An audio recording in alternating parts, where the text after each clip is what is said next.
Киты – крупнейшие животные на планете. Всю жизнь они развиваются, размножаются, растут, причем в более зрелом возрасте делают это с не меньшей интенсивностью, чем в юности. Многие ученые считают, что киты – хранители тайны бессмертия, так как они не стареют. Некоторые из них, как, например, гренландские, живут до 200 лет. Ученые до сих пор не могут дать однозначного ответа, от чего они умирают. Микс-шоу представляет. Вот что происходит, когда умирает кит. Туши погибших китов обычно опускаются на дно и становятся источником питания для других морских обитателей. Но бывают случаи, когда мертвые киты раздуваются из-за скопившегося внутри животного метана, сероводорода и других газов распада мертвых тканей. Тогда они остаются на поверхности в виде огромного шара, напоминающего инопланетный корабль. Таких раздувшихся гигантов можно даже принять за НЛО, опустившиеся на воду. И если такую тушу выбрасывает на берег, тогда это становится большой проблемой. Она подобна водородной бомбе, которая может взорваться в любой момент. В туше проделывают отверстия и выпускают газы, что тоже довольно опасно. В мертвом теле развиваются всевозможные бактерии и вирусы, которые очень опасны для людей.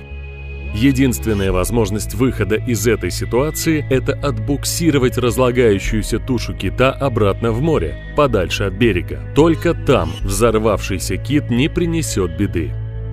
В море мертвых китов обнаруживают акулы. Для большой белой акулы жир кита, богатый питательными веществами, составляет большую часть ее источника пищи. Белые акулы недаром заслужили славу свирепого хищника, поэтому другие акулы пока что не приближаются к туше кита. После того, как белая акула наелась, подплывают более мелкие синие акулы.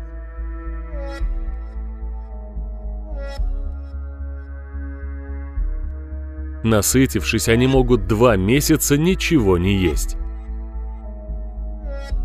Через несколько дней остатки кита опускаются на дно океана. Но и здесь их обнаруживают. Это серая акула, которая охотится в практически полной темноте.